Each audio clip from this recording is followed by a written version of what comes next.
And welcome to I Protest. This is Donald Jeffries coming to you from just outside the swamp infested Washington, D.C., as we do every Friday at this time. I have a very special guest today coming all the way from France. It's amazing. We've had a few people from France before, so this is the wonders of modern technology that we can actually talk to somebody in a whole other part of the world. And it's very late there, so I really appreciate him making time for us. Laurent Guillenot. I think I said that right. I don't know. He said I You, didn't butcher it too bad. So I watched a yes, lot of hockey. So a lot of the hockey is a lot of geese in the hockey. French Canadians. So that's right. and he's very. I think we're on the same page. He's written a lot of great books. His Substack is fascinating. You have to translate it from French though. But we seem to be on the same page about everything. He writes about a lot of the things I do. JFK Jr., 9/11, Zionism, and the power that Jews disproportionately seem to have in the world today. So anyhow, I'll let you introduce yourself in the way you want, Lauren. But thanks so much for coming on the show. Well, thank you very much, Don, for having me. And I agree. I think we're on the same page. And I did read your book. Uh, oh, what's the title again? I forgot. Hidden history, I believe. Yeah, Hidden History. Yeah, and I got a lot from it. Well, if I introduce myself, I'll just start in 2011. That's when I started to be interested in deep history. That's when I discovered that 9/11 was well, I thought it was an inside job at first, but then it took me some time to realize it was more an Israeli job. But 9/11 was my wake up call, and it came quite late, just 10 years after the event. And then I studied Kennedy. I wanted to understand American history because I was very naive. I really loved the United States. For a Frenchman, I was extremely Americanophile. I really love the States. I lived there, and so I had a very naive and positive image of the United States. So I was really shocked to realize, there was this dark side, and I started to study. And my initial motivation was to bring all this information to the French public, because French people don't read English so well, and at that time, all the information was in English on the web. So I wrote my first book, JFK 9/11, and then I published it in English too, because at the same time, and I felt useful doing that, so I continued to do that. And after 9/11 and the Kennedys and World War II, and I had a little bit of background in biblical studies, so I started to wonder, to try to understand Israel, and having understood that 9/11 was basically an Israeli job, and Kennedy, my basic theory is that basically he was killed by Israel, with of course elements from the CIA. But I'm a disciple of Michael Collins Piper from that, Yes, on that sure. on that point, and a great admirer of his work. So I wrote this book titled "From Yahweh to Zion," translated by Kevin Barrett, and it's a bit too big book, but it's to explain, what is Zionism, what is Israel, and my basic theory is that basically Zionism is biblical. And they have this vision which is basically based on the biblical narrative. So they have this project, and the project is basically written in the Bible, but Christians can't seem to see that, because they read the Old Testament with very special glasses, which somehow prevents them from seeing the problem there. So that's my background. Well, it's very interesting, and you came to this pretty late. I mean, as I was telling you Yeah. beforehand, I've been awake my entire life. I was a teenager in the mid '70s, and I was just as radical as now. So it was never a so-called normie. I'm assuming before 9/11 kind of woke you up. Were you Were you in a normal world? Did you think conspiracy people were crazy? And what kind of life were you living Yeah, before that? yeah, I was. As I said, for a Frenchman, I was extremely. That's I'm not really ashamed to say it because that's my life, it's my background. But Hmm. I was when the I remember when the Iraq War started. I was all for it. Hmm. So I was kind of brainwashed by the neocon, propaganda, even in an extreme way for a Frenchman, because French people were at that time still quite critical about the Bush administration and the war against Iraq and so on. So yeah, but on the other hand, that's why it was such a shock for me to realize how stupid I had been. So I became serious and studied, because until then I was not very political. Really, I was into the Middle Age. I made a PhD in medieval studies when I was 40 years old. So I was living in the Middle Ages. I was not really Hmm. politically very informed.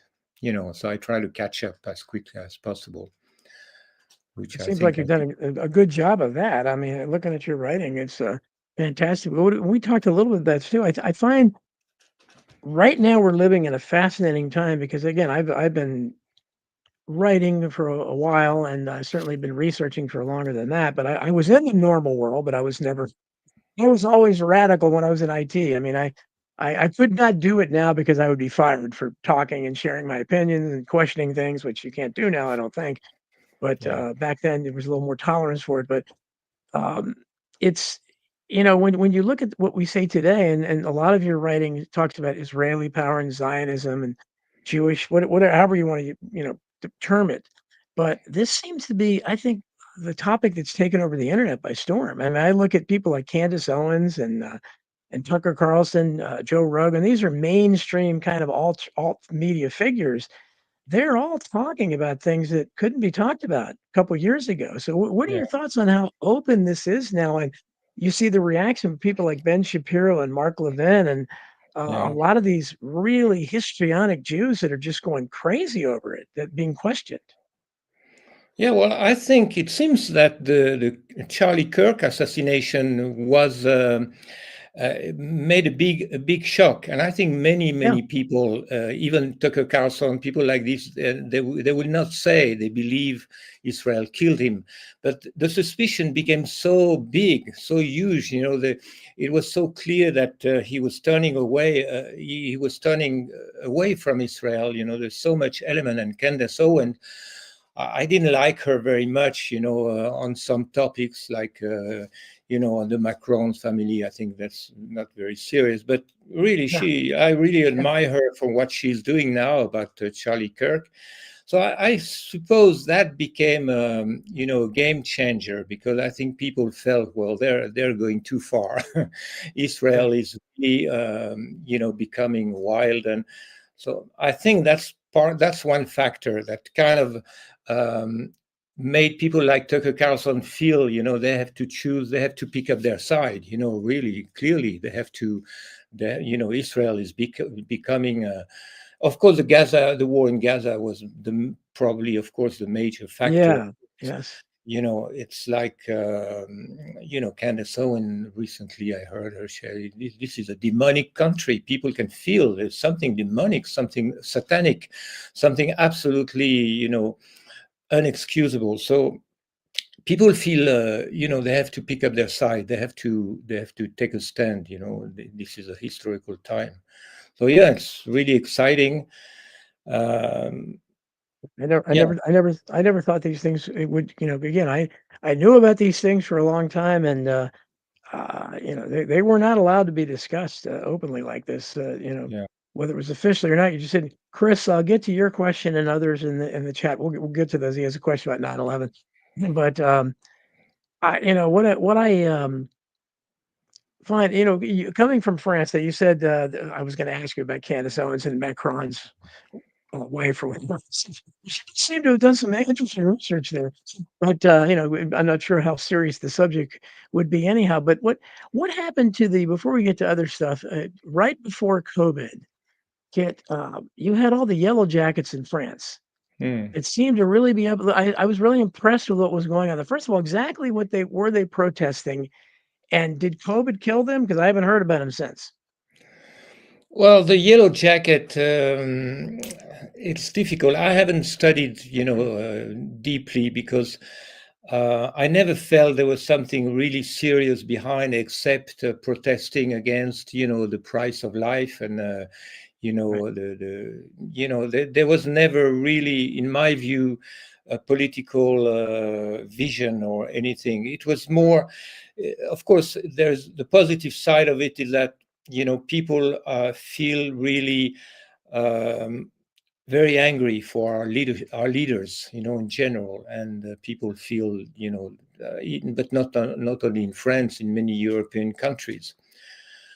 So there was anger, and there was, you know, uh, protest against the cost of life and this kind of thing. But I never felt it would go very far. But the repression was very brutal, and many people got injured by the, so it was something. Yeah, it was kind of shocking. It was shocking, but there was never any question of Zionism in all these kind of things. And of course, it drew all kinds of all the people, all the Mhm. conspiracy people. Sure. So there was all kind of different people in there, but there was never from the leaders there was never something very serious. That's my feeling. It reminded me very much of our own Occupy Wall Street protests here, Yeah, where yeah, they were kind of impressive, but we weren't really sure what I think a lot of people were joining in just to be joining in. It wasn't, and of course, it fizzled away. It yeah. accomplished nothing. And it did give us Tim Pool, though. He was a big leader in Occupy, and somehow he became even bigger after that. But Hmm. so when you so basically the first thing, let's go to JFK because that's my Okay. wheelhouse issue. And as I told you, I was a volunteer for Mark Lane as a teenager, and I went to the archives when I was a teenager, and I got to hold the magic bullet and hold the rifle, and at a private viewing of the Zapruder film. It was very cool stuff for like an 18-year-old, and so that's been an issue that's consumed me for a long time. And we're a couple, not even a couple weeks, 8 days away from the 63rd anniversary of it. Hmm. And even though we have a guy like RFK Jr. in power now, who has power, who has publicly said the government killed his father and his uncle, I don't know if we're any closer to the truth on it. But you talked about Michael Collins Piper. Michael Collins Piper, I had just started reaching out to him. I we communicated a few times, then he died very suddenly, way too young, of heart disease or whatever. I don't know if there's anything suspicious or not. But his book, Final Judgment, was the first book to talk about Israeli involvement, and he was the first one I know of that publicized the feud between JFK and David Ben Gurion. Talk a little bit about how that book influenced you. Well, actually, I didn't want to read that book for a long time. I was aware of it, but it had such a bad reputation. So my first reading on JFK was James Douglas's book, which became Yes, quite a JFK and bestseller. Unspeakable. Yeah, yeah. Yeah, and actually, after doing my own research and finally coming to read Michael Collins Piper, then I wrote my book, The Unspoken Kennedy Truth, which is kind of an ironic reference to JFK and the unspeakable, because what James Douglas doesn't speak is truly unspeakable, and that's Israel. So he speaks about everything except Israel. So I love that book, James Douglas. I Yeah. corresponded with him actually, and so that was just ironic, but I still consider it's a great book about about JFK himself, about his evolution, about war, and so on. But of course, there is a big blind spot in that book. There's not a mention about Israel. It's hardly you don't even know. You don't even learn the real name of Jack Ruby. You only find it in a footnote somewhere. So in other words, he and I corresponded with James Douglas. I asked him after some time, why don't you speak about Israel? You speak so much about JFK's determination to abolish nuclear weapons. Well, there was one country which JFK didn't want them to get the nuclear weapon. Why didn't you mention that? That was very relevant to your theory. He kind of answered me, I mean, he didn't really answer me, so I was very disappointed from that. But and I cannot, I'm not inside his head, so I don't know exactly why he wanted. I can guess, there are many reasons why you don't want to Hmm. talk about Israel. One reason being you want to get your book published by a big publisher if possible. Yes, yes, That's one reason. And he did absolutely. get that. He did get a big success with his book. So Well, so Oliver finally, Stone. yeah. Hmm? Oliver Stone helped him out by holding the, but it wasn't doing Yeah, well. And he held the yeah. book up on Bill Maher's show, and it went through the roof. Oh yeah, right. Yeah, I was. Yeah, I didn't. I knew he wrote positive things about his book. I didn't know he presented it. Yeah, yeah. Yeah. Actually, there's I have a friend in America. His name is um, oh, forgot his name. He'll come back. But anyway, he handed my book to Oliver Stone one time, Mhm. and so Oh, I don't. I I don't. was reading that Paul Golovin. Yeah, yeah. Right. Carl I Golovin. met him Yeah. in DC some years back when John Barber was visiting here. He gave me a special JFK coin I have somewhere still. Yeah. Oh yeah, yeah, yeah. He did a great job promoting my book, even handing it to Jim D. Eugenio, with whom now I Yes. correspond sometimes. And so, he did a really great job promoting that theory, which is, as you said, really now becoming known, well known. For so many decades. Just the CIA killed Kennedy was the basically the only Yes. theory allowed. And now Israel killed Kennedy, and the reasons why Dimona and APAC and uh, all these issues between John Kennedy and David Ben Gurion now became almost mainstream news. So it's a tremendous progress. And I dedicated my book to Michael Collins Piper because basically I tried to, that, of course, I added a few things here and there, but he had done most of the job before. And just like you, I exchanged a couple of emails with him and before he passed away. Yeah. Very. And he was. I knew of his work before. He used to write for the Spotlight until the ADL drove that out of business. And I now write for American Free Press, which is what the Spotlight became Oh, I after they. see. Yeah, so Okay. I Mm. contribute to this. I'm proud to do that because I was a Spotlight subscriber back when you couldn't mention it, or I could, but not many people would admit it. Back, but Yeah. now it's amazing, and it's so much has changed because Michael Collins Piper, when he was still alive, I was trying to get him to come onto the big JFK forums online, and I Oh, thought this yeah. would be great. And he said, "No, I was on there briefly before, and he just got tired of being called names, anti-Semitic and stuff." And that's the way the community was. I know Jim DiEugenio and people like that, and Yeah. now they've come around a little bit where they'll Little. talk about Israel, but Yeah. they never credit Piper. And I always come on there and say, Oh, "You know what? You guys all need to credit. This is the guy who's the first one to mention it."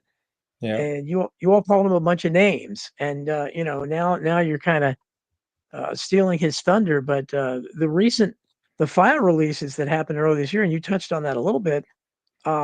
Really, anything of relevance were the previously redacted documents where Tulsi Gabbard, who was caught. I met her a few years back when she was campaigning, and I asked her a question that kind of your friend Jefferson Morley, who I know as well, he wrote about it online because my friend who since he died, but he filmed me asking her the questions about, hey, I heard you were caught reading JFK and the Unspeakable. Do you think it was a conspiracy? And you could tell she was uncomfortable, but she admitted that she basically thought it was. But when these files were released, all the redactions that Tulsi Gabbard ordered that got to be removed, every one of them had to do with Israel and with James Jesus Angleton, who I Yeah. agree with you was the man in the CIA. Talk a little bit about Angleton and those file releases, which really were, why were they redacted before, and why do they all have to do with Israel? Yeah, yeah, yeah, that's funny. Yeah, the same, the name Israel appeared, and yeah, and James Jesus Angleton. Actually, you mentioned Jefferson Morley. He did a really great breakthrough with his book, his biography of Angleton. Uh, but of course, he refrains from Yes. he shows very clearly that Angleton was more loyal to the Mossad than to his own CIA Yes. hierarchy. So he really uh, draws makes a portrait of Angleton basically as a Mossad agent somehow, or as a Zionist. He quotes some Mossad top executive saying that Angleton was the most Zionist, in the White House, and uh, so that's a big piece of the puzzle in the JFK assassination, because everybody, including James Douglas, who wants to find out who in the CIA could have contributed to kill to planning the killing of JFK, they always end up on James Angleton's door. But now we know that James Angleton other doors led to the Mossad. So basically, Morley showed that Angleton was not really CIA. He was his own CIA within the CIA. Yep. Yep. So when we say, that was a big breakthrough. And I suspect, I know Jefferson Morley didn't like at all. Actually, he called Michael Collins Piper a Nazi, long Yes. time I know. ago. I So know. he Yeah. will never admit Michael No. Collins Piper was No. right. But that doesn't matter so much, because what's important is the ideas. Doesn't matter so much who, if you don't want to quote Michael Collins Piper, at least if you, agree with his theory, you don't have to say his name. For me, it's not very important. I don't mind. I think even Michael Collins Piper wouldn't mind that much. What's important is the truth. And the same with James D. Eugenio, slowly from another side, because he studied John Kennedy's foreign policy. He wrote Yes. a lot of very interesting, very in-depth articles. He's a Yes. Yeah. historian, and he Yep. showed JFK's foreign policy was really pro-Arab, Yep. anti-Israel in many ways, pro-national liberation movement, and Yes. so on. So, he also makes the case that Israel was really worried about that foreign policy, because Israel wanted to buy his foreign policy. They gave him money, and I think part of the story is actually Kennedy took that money, but did not fulfill his Mm. part of the bargain, and did not give them his foreign policy in the Middle East. That's part of the story, I think. And so James D. Eugenio, that's also a big piece in the puzzle. And all these researchers, without still they will not say Israel killed Kennedy, but at least they show that Israel had multiple motives to kill Kennedy. So the whole progress Absolutely. in the same direction. And I'm going to send you actually I want you I hope you can start reading some of my Substack because I wrote a recent one I know you would like called The Kennedys versus the Jews, and it goes back to the lifelong war, going back to old Joe Kennedy, because a Yeah. lot of this is Eugenio wrote a great piece online years ago called The Posthumous Assassination of John F. Kennedy, Oh which yeah. is which is really good, and I've Good. expounded on that in my book Hidden History and others because he's been treated terribly unfairly. I mean, all the thing about Judith Camel Extra, the mafia, all that stuff, as RFK Jr. himself pointed out in his book Family Values, which is very Yeah. good. He Yeah. talks about how all these are sourced back to the same scurrilous rumors about his grandfather, bootlegging and all that stuff where they all come from mafia or CIA sources. Everyone, Yeah. and of course, there's that underlying current of Jewish power because the Jews absolutely hated Joe Kennedy Sr. because he was friends with Neville Chamberlain. He wanted us to avoid World War II. And so he was, and as I read in one of your substacks, you had some of his quotes. I mean, this guy was a genuine, anti-war activist. He was against World War I as well. And most Yeah. people don't realize that. So JFK came by his peace, his American University peace speech naturally. But talk what a little bit about what you've discovered about old Joe Kennedy Sr. I think he was one of the great Americans of the 20th century. Yeah, I became very, I studied the Kennedy, John Kennedy, and then Robert Kennedy, and then I became interested at some point in Joe Kennedy, and I agree with you. He's a fascinating character. He is the founder of the dynasty, and his sons had deep respect for him. And so, one thing that James Douglas also doesn't show is that John Kennedy's you know, hatred of war, of modern war, and you know, his peace. His work toward world peace was really coming from his father. You know, he had the same vision as his father, and actually he was accused to be an appeaser toward the communist by people in the, you know, in the Pentagon. What's his name? This crazy guy with whom he had so much trouble in the Pentagon. Curtis LeMay. Yeah, Curtis LeMay, Yes, who Dr. actually Strangelove. once we have a recording once in the White House. He told him, "Oh, this is just as bad as Munich, that was during the Cuban Missile Crisis." So even John Kennedy was accused to be an appeaser like his father. Yeah, yeah. But appeaser means, you know, peacemaker. So Yes, yes. blessed are the peacemakers. So I agree. I think the character of Joe Kennedy is very fascinating and very important because it connects with World War II. You know, and Yes. you know, there's so much demythologizing, whatever, in World War II that needs to be done, as I heard Nick Fuentes say very recently. Yes. We need to, you know, we need to tear down the mythology and start to you know, to do history a little bit. So that's one of the reasons why it's very interesting to study the Kennedys, and also because, as you said, you know, the hatred of Israel toward John Kennedy from Ben Gurion in particular was because John Kennedy was Joe's son. Yes, They had, yes, for them, Joe Kennedy was like a Nazi, you know, a yes. pro-Nazi. So they could not stand to see his son in the White House. This was just Right. for them, I think, one of the reasons. You know, there were other reasons, but I think that's a deep. There was a deep anger to have the son of Joe Kennedy in the White House, and there was a deep determination to destroy not just John Kennedy, but his dynasty. So I think the same who Yeah. killed John Kennedy killed Robert Kennedy, and probably the son of John Kennedy, Yes, although yes. that's, you know, the evidence is not strong enough to be absolutely conclusive.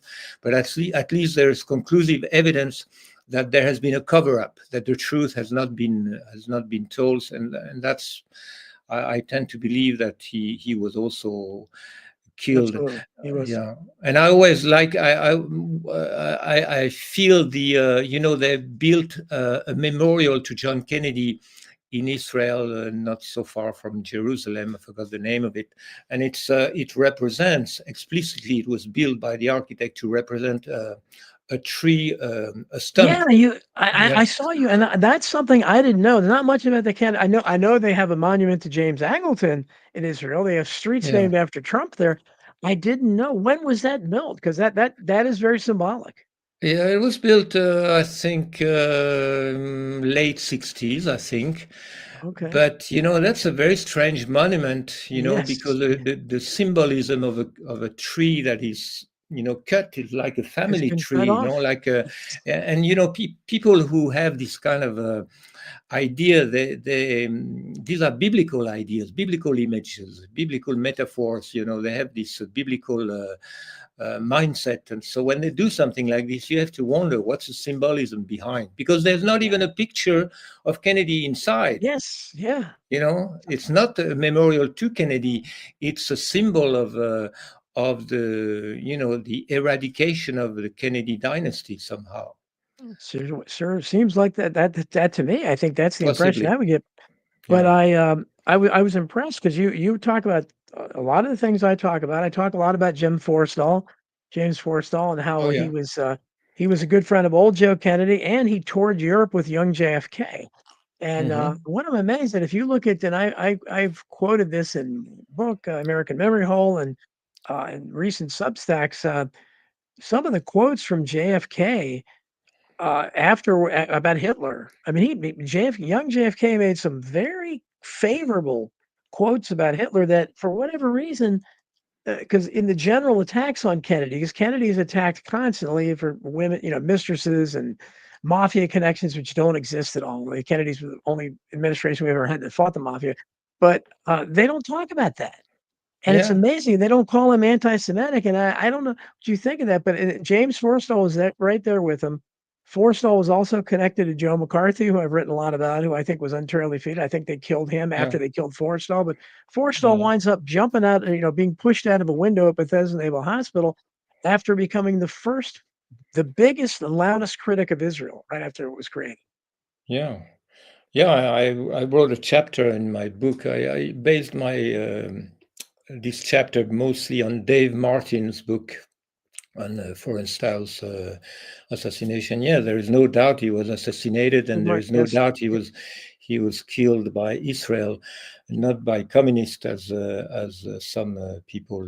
Well, by Jewish communists maybe, but Zionist mostly. Yeah, yeah. The connection to Israel has so many different, ramification and there's also the umbrella man, issue, Yeah. which is kind of interesting. Although it's not really evidence of anything, but it helps us to also understand the deeper level of resentment of people like Ben Gurion toward John Well, Kennedy. it is, and I think that the Umbrella Man, and you're talking about the guy they claim was. I don't think Stephen Lewis Witt was the Umbrella Man, but it's interesting when they trotted him out for the House Select Committee on Assassinations that he came up with that story that Yeah, was, connected back to old Joe Kennedy. Now, how many people in 1963 would have thought that a guy on a sunny day just holding up a single umbrella. yeah, Oh, okay, that's right. I see what you're doing. You're protesting Joe Kennedy's appeasement. Nobody would think that. But it looked yeah. like he was a signal man. He was pumping it up and down. Uh, yeah, just very strange stuff. But it's this. That's the state of the research community, and I'm not welcome in the research community. I don't think they like me, even though I have experience over almost all of them at this point. They don't like it. I talk about these things. I don't know if you talk to Di Eugenio, you talk to Morley. Have you touched base with any other people? Well, I haven't talked to Morley. I tried to, but the Eugenio, I've exchanged a couple of emails, but I cannot say I dialogue with him. But he knows, he's read a Mhm. few of my articles, and he's not negative toward it. But he's moving slowly. But I think he's more and more open to the theory that Israel killed Kennedy, but he's not yet ready to fully endorse it, but he's moving in that direction because he's I believe, a person who really loved John Kennedy. There are some people who really admire John Kennedy Sure, deeply. me too, me too. Yeah, me too, and Di Eugenio too. I think Oh, that's one of yes, the yes. reasons he will move in the direction of truth when he's ready to and influence Oliver Stone in that direction, hopefully, because he's the Yeah, one who wrote the script of yes, Oliver Stone's recent documentary. So he's yes. Oliver Yeah, Stone's main advisor on JFK. So he has a big influence. he is that. He has Oliver Stone's ear, and, presumably he's telling him some of this stuff. But yeah, Yeah. and he's one of the few that I've contacted, and because most of them I don't really talk to anymore in the critical Well, community I because mean, some I of don't. them are obviously shields for Israel, and I mentioned. One case Mm, which I feel very representative was Cyril West, who died a few years ago. He was yes, yes, holding this yearly conference on JFK, and he was a forensic pathologist, and he talked all the time about the magic bullet, and yes. he basically, his whole career as a JFK researcher was revolving around the magic bullet, around the fact that Arlen Specter was a liar, and then I Mhm. heard that Arlen Specter. That Cyril West actually was a friend of Arlen Specter, Yeah. and supported him for his campaign for Senate. Alan Specter became senator, Yeah, and that's incredible. I had worked on my show once, but yeah, he's and he just died a few years ago. I think he was well into his 90s, but yeah, it's that's yeah. those are the kind of connections you question. But I mean, that's the kind of thing that makes you feel okay.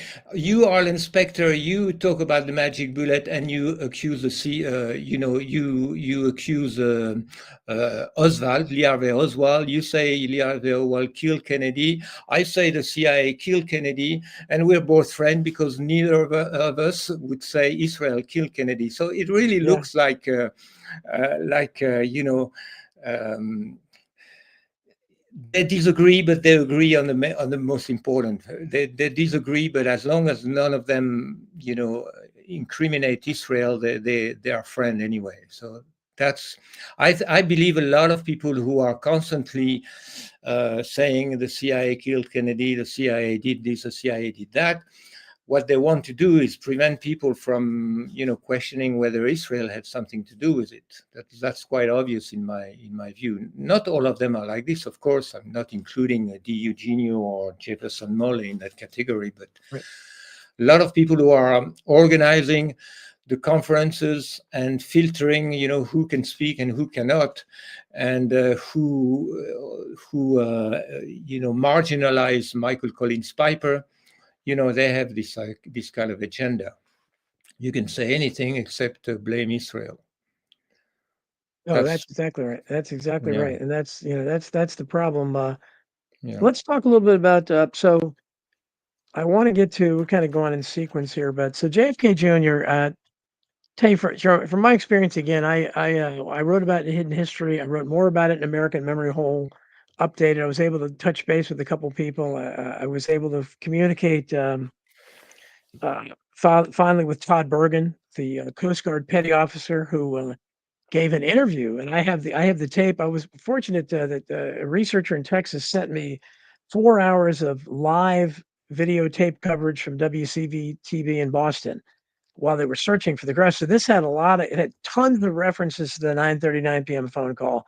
For those who don't know, they would later claim that JFK Jr.'s plane went into a death spiral at exactly 9:39 p.m. So they had to wipe all references to that. So later, when researchers tried to get those tapes, they edited all references out. But I have the live tape, so I have it all, and I also have the interview on mm, those tapes with Todd Bergen, who was the Coast Guard sent this guy out to talk about that 9:39 p.m. phone call, which of yeah, course they say never happened. So I wanted to get a hold of this guy for so long. But he finally answered me, and it wasn't very pleasant. But I have the details in American Memory because I want people to get the book. But I tried to get Susan Warnick, who was the lady who interviewed uh, Bergen on the show on the news about this, and she never replied. I emailed her many times, and later the Kennedy family gave her some kind of ridiculous award at the Kennedy Library, which mm, serves today, apparently run by Carolyn Kennedy and the yeah, Schlossberg family.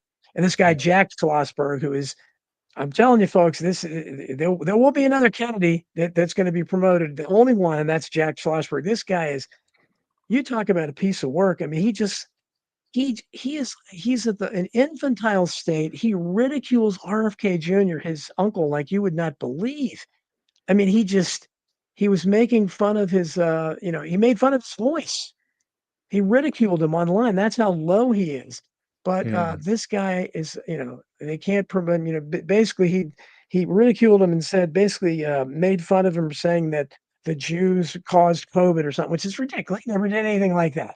But you see mm, where his mind is at. But and RFK Jr., of course, famously wrote, and I talked about it in American Memory Hole in his journal about how the Kennedy family, he and John Jr., JFK Jr., how they all hated Jack Schloss. I mean, Ed yeah, Schlossberg, his father. He mm, was a bully and everything. So you know a little bit about that. But so tell me what you discovered. I mean, people have read my things, and I talked to JFK Jr.'s high school sweetheart. I talked to another member of his adult circle. JFK Jr. was obsessed with the assassination. He was reading the same books I was. At yeah. he was the only member of Mhm. the Kennedy family. What did you discover about him? Well, I mean, I don't have. I wrote a very long article and became a chapter of my book on JFK Jr. But I don't remember the details of the investigation. And but what I remember, what was also important for me was to realize actually he was an interesting guy. John Kennedy Jr. was he grew up. so I learned a little bit more about Jackie Kennedy, who kind of raised him up in the admiration, in the worship of his father. So he had, he was, as you said, obsessed by the truth about his father's assassination. And his magazine, George, was Yes, obviously, he showed much interest in conspiracy stories. He interviewed Oliver Stone. yes, And, there's a lot of evidence that when he was killed, he was just about to announce his entry into politics. He was preparing yes. to get into politics in New York, either as in one election or the other. We're not absolutely sure, but everybody who knew him testified he was going there, and entering politics for him meant going all the way to the White House. That's what his friends and people who knew him are saying. So that makes it incredibly suspicious that he was killed, that he died, in 1990. And there's all kinds of reasons why he probably would have been. He might have even have. Imagine if his magazine George was still running Yeah, during 9/11. Who knows yes. what he would have opened. And so, yeah, that's the whole family, from Joe, the patriarch, John Kennedy, and Robert Kennedy, and John Kennedy Jr., and Robert Kennedy Jr. too. That's such an interesting family. But of course, not all in the family are interesting people. But No, most, as you most, said, most of them are. the, the Schlossberg. I remember one article in a Jewish newspaper somewhere on online said, "Will John Schlossberg Kennedy will be the first Jewish president of the United Oh, States?" yes, So yes. they, it's interesting. It's interesting. It's kind of putting Schlossberg, beside Kennedy is a kind of murder. If from a point, it's kind of a way for, at least from the viewpoint of some people, it's kind of a way to.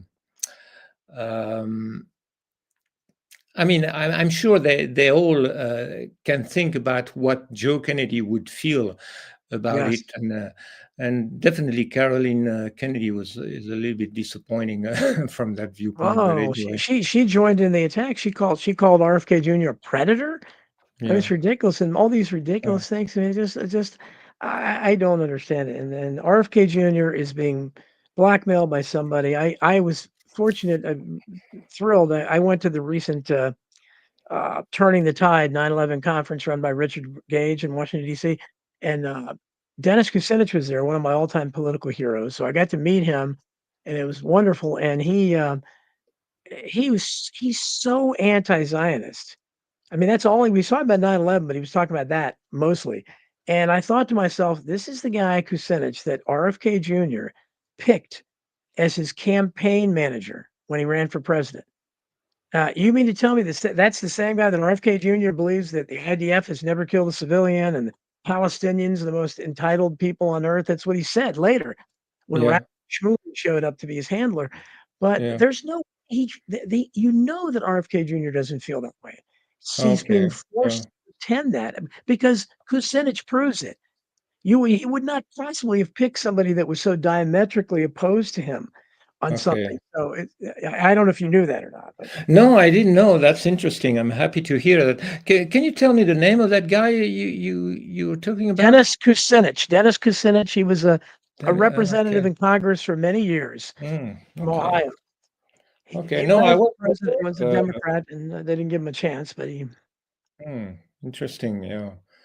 Yeah. or 'Cause- RB yeah. Ham and my friend RB Ham, I'm gonna get to your question too. Don't worry, I'm gonna get to it. So what we're gonna do is um, Laurent, even though it's late in France, he's gonna try to stay the whole show. So I'm gonna open up. I'll put the link in here. So we take video and audio calls sometimes. So hopefully you guys will come in and because there have been some questions for you in a little bit. Okay. But obviously JFK Jr. I think it was another political assassination, but you get to 9/11 and up to this point, because that happened 2 years later, and we don't know how with JFK Jr. how would he have reacted to the real explosion of the internet. It was in its infancy. when Yeah. he was killed. Yeah. Would he have been like RFK Jr.? Would they have been together? I mean, because they seem to agree on all this stuff. So could have been a new Kennedy force or whatever. But uh, what? So you watched 9/11. How long did it take you to realize that 9/11 Well, was as the I official said, story was ridiculous? it happened to me very abruptly, very suddenly in 2011. So I'm ashamed to say it took me 10 years to realize. My excuse is as I was in the Middle Ages, as I said, I was doing that doctorate on the medieval studies, so I Mhm. was not very politically connected to the news and so on.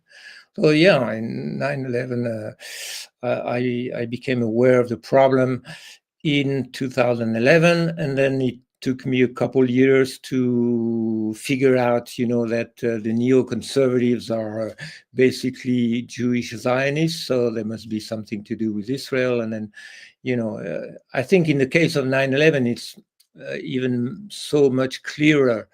The Israeli fingerprints are so much more evident than about Kennedy.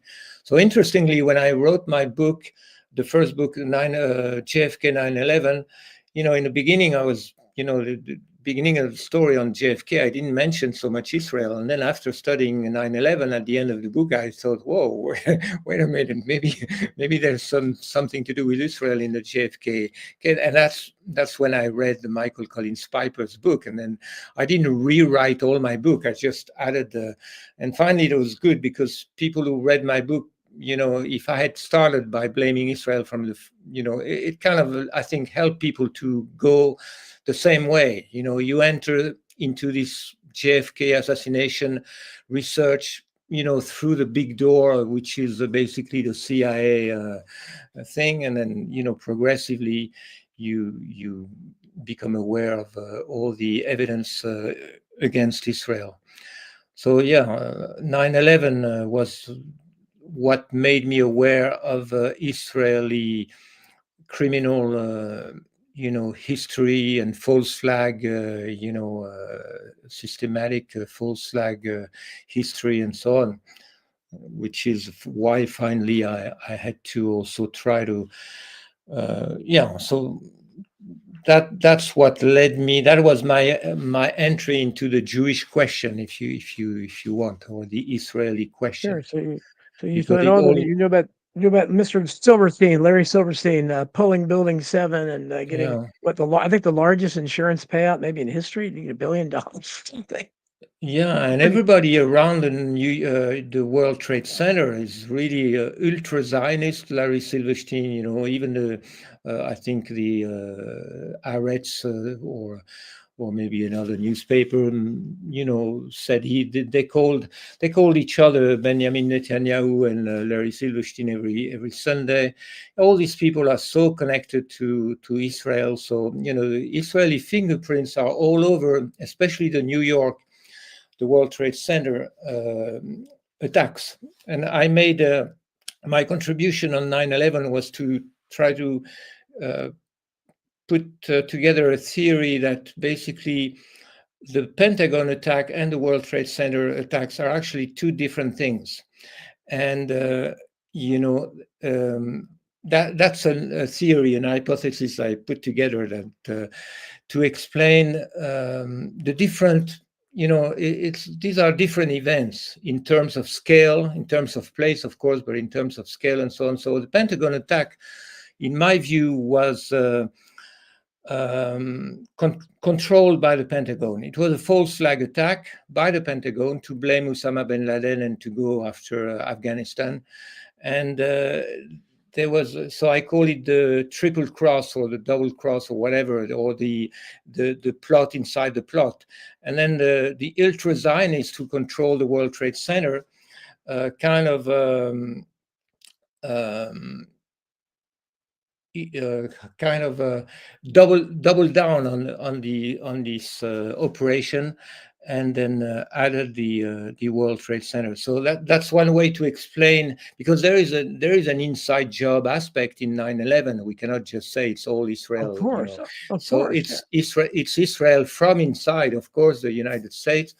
But I try to put forward some kind of theory to explain um, the difference in terms of method, in terms of scale, and even in terms of purpose between the Pentagon and the World Trade Center, which also connects to the difference between wanting to invade Afghanistan, which I think Israel had no interest in Afghanistan at all.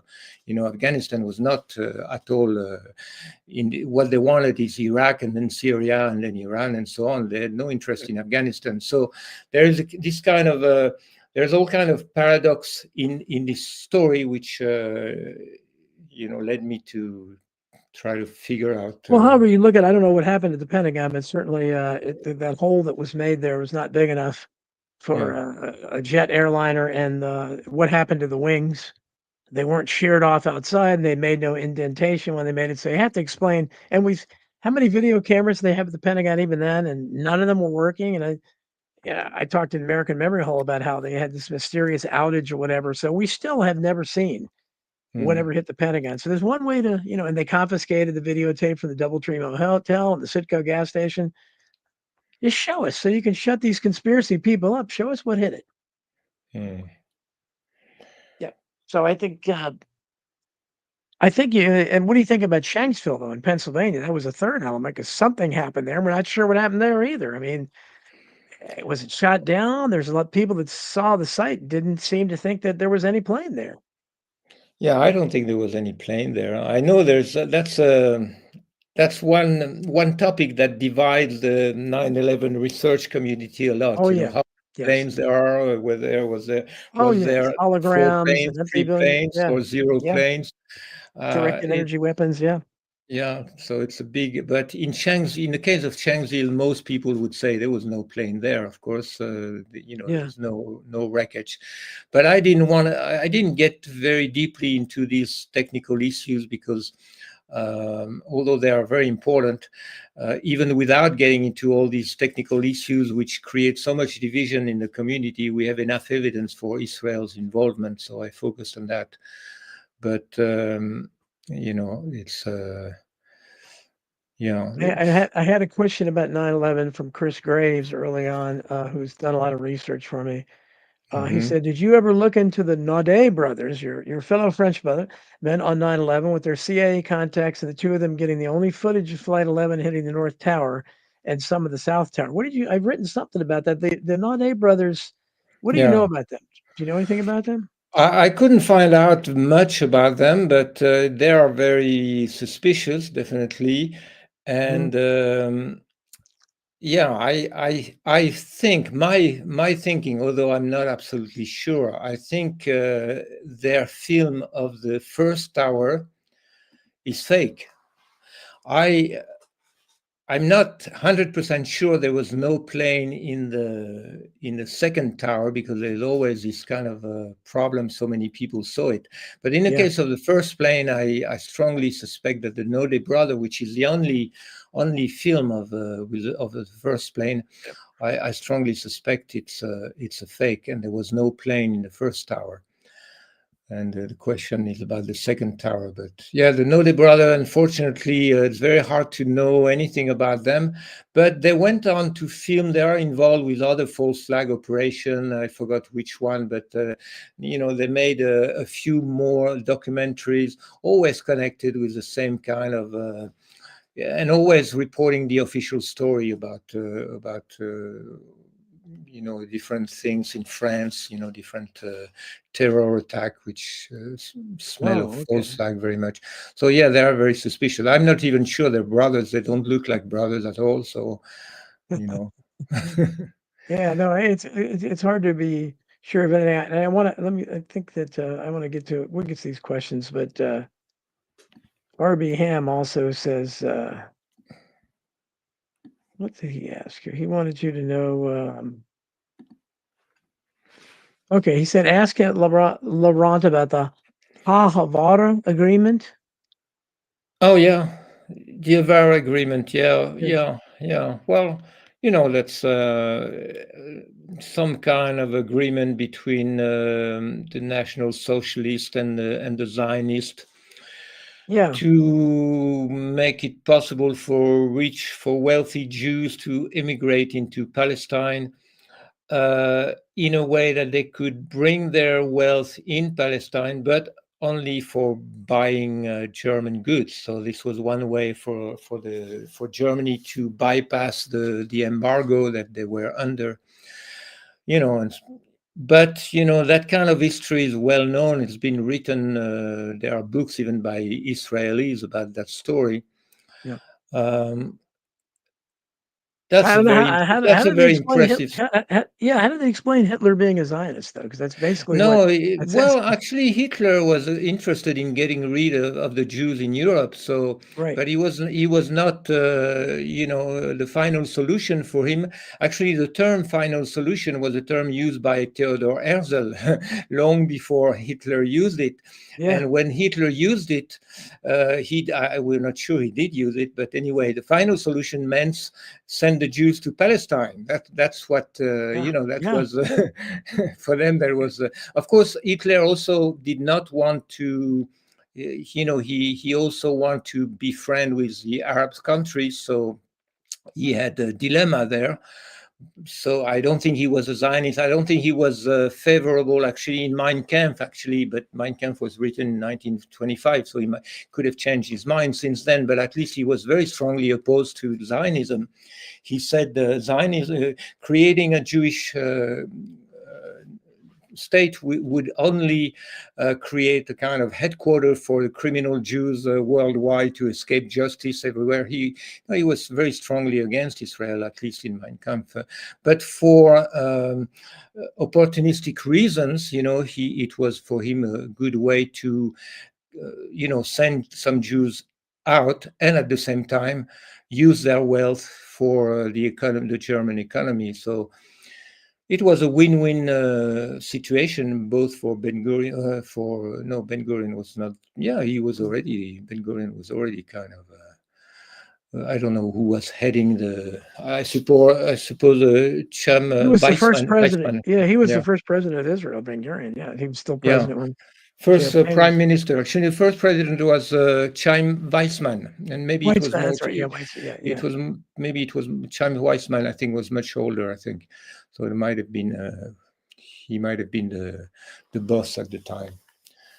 So yeah, that was a win-win situation. Doesn't prove anything. Doesn't prove that Hitler was a Zionist. Doesn't prove anything. It just proves what It was. It was interesting both for the Zionists and for the Germans, and that's why they did it. That Well, doesn't mean they were friends. That doesn't mean they had the same ideology. That doesn't mean the Zionists were Nazis and the Nazis were Zionists. I think mm, we should not draw too much conclusion for that. It was just real politics and. yeah, and when I think that we and you mentioned Nick Fuentes, so I had mixed feelings about. I don't know. I mean, I think somebody has to be behind him. This guy became so big at like 16 years old, but he says a lot of things that are interesting, and he's very good, very charismatic, and he's got a huge following now. But when he talked about the World War II thing, so much of our worldview is it's in that era where I think Mm, we've misunderstood it. We've had so many lies, and if you look at Zionism, and I think that we flash forward to the Charlie Kirk thing and everything, what we're seeing now online is that Zionism without the Holocaust, without that, is completely indefensible. That's the only thing they can do is to keep mentioning that because yeah. from the beginning, from the bombing the King David Motel and just all the stuff they've done, the Ergun gang, it's they've done reprehensible things, and they took over somebody's land that was already there, and we supported them. We paid for all of this. How do you defend? And I think if you saw Ted Cruz trying to debate Tucker Carlson, when you see somebody like Tucker Carlson now on that side, you can see they can't defend it. That's why Ben Shapiro won't debate anybody. What would be? How do you defend Zionism at this point? You can't. It's impossible. Yeah, yeah, yeah, right, of course, yes, yes. And the Holocaust, the World War II, Yeah, it's also interesting that it's becoming, at least it's everybody's asking the question. Really, that's really what happens. Really, six Yes, millions. yeah, Really, the gas chambers. Even Nick Fuentes. I don't think he said I don't believe it, but he said I'm questioning it. So, and yeah. he said it's irrelevant. It's almost a century ago. Who cares? You are a Jew. He was responding to. This Jewish comedian who was uh, Dave Smith, I think Dave Smith. Yeah, So, yeah, yeah, yeah, yeah. yeah. He was saying, "Well, we agree on everything, but you don't like me, questioning the Holocaust. Well, that's normal because you're Jewish. I'm not Jewish. I don't care. This is not my history. This happened a century ago in Europe. So people are really being fed up with the Holocaust story, every day and everything. But it's such a big part of Jewishness today. Many Yes. Jews feel Jewish. The Holocaust is perhaps more important to keep the Jewish community together. More important for the Jews than to impress the goyim, because it's always important for the Jewish elite to mobilize the Jewish community by the fear of anti-Semitism. It's Oh, if yeah, I'm there's I'm not struck this. by, we've heard it before, but we're really hearing all the time, this Dave Portnoy is a really horrible. He's a walking stereotype. He's a sports guy, but he just talks so much about anti-Semitism, which has something to do with sports. But he fits it in everything, and he and Mark Levin and Ben Shapiro, they're all talking. There's I've never seen so much anti-Semitism, and they're Yeah, claiming their experience. I've never seen anybody anywhere out. I've never seen an anti-Semitic incident anywhere where anybody goes after somebody because they're Jewish. I mean, this is yeah. something we've heard over and over. It's rising. It's rising, but they have to do this because that's the only way they can try to distract from what they're doing especially now in Gaza. Yeah, well, I mean, the term anti-Semitic is kind of, they used it so much, they overused it so much that people Yeah. will basically now, agree, okay, I'm anti-Semitic because you're disgusting.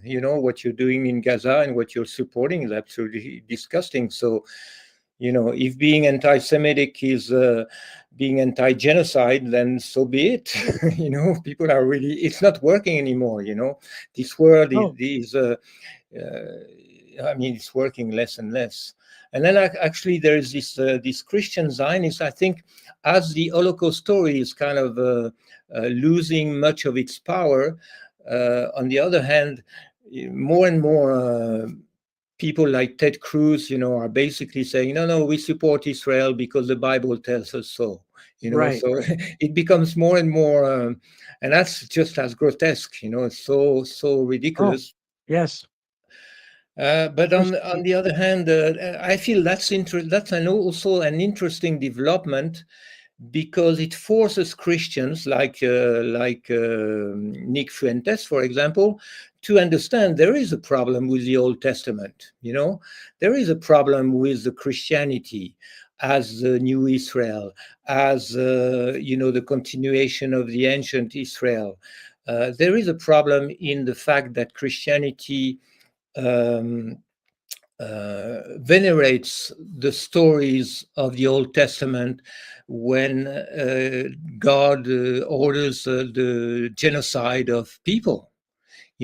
So if you blame Israel today for committing genocide, why can't you blame the Israel of ancient times 2000 years ago for committing genocide? There is a problem, and I think I'm very interested in the evolution of Christianity in that regard, because Christianity will have to face that deep paradox. And that's, in my view, that's important, because I think it's important to understand Israel. If you don't understand Israel, you cannot resist, you cannot fight Israel. And to understand Israel, I think you have to understand the evil nature, the satanic nature of Yahweh and the story from the Old Testament.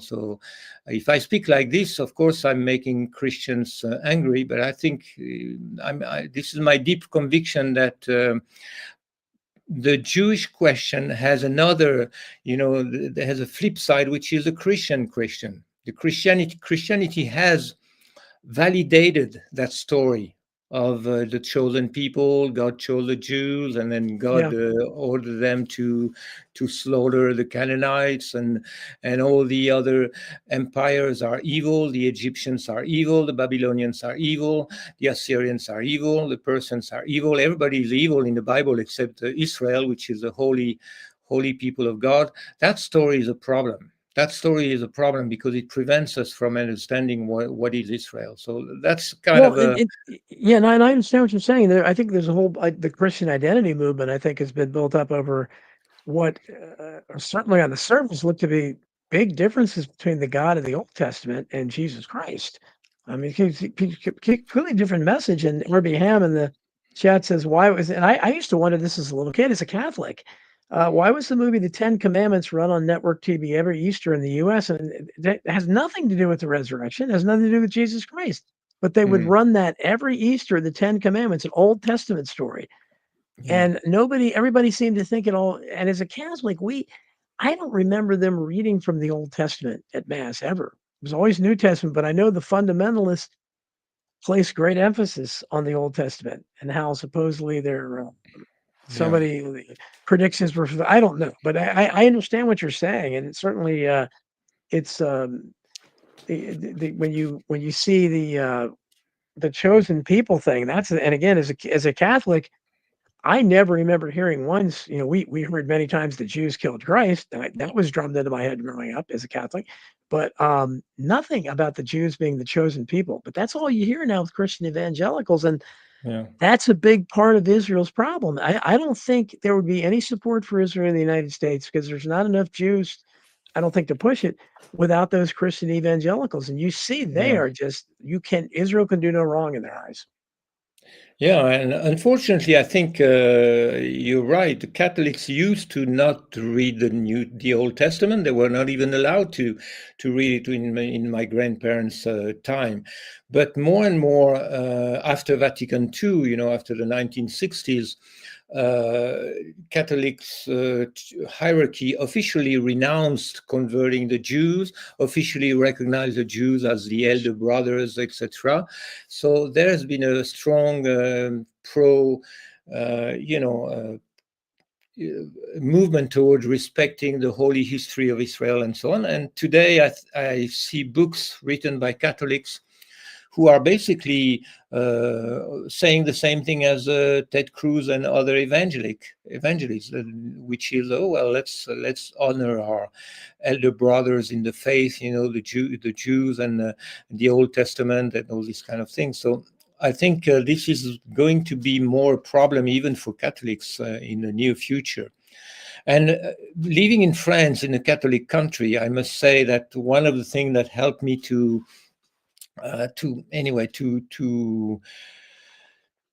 decide what is important to advance, what kind of thinking is important, is the fact that I see Catholics are basically not doing anything positive in France in terms of speaking against Israel, in terms of recognizing Jewish involvement in the mass immigration, in terms of seeing the problem and helping people to see the problems. They're doing absolutely nothing. And I know a lot of Catholics in France.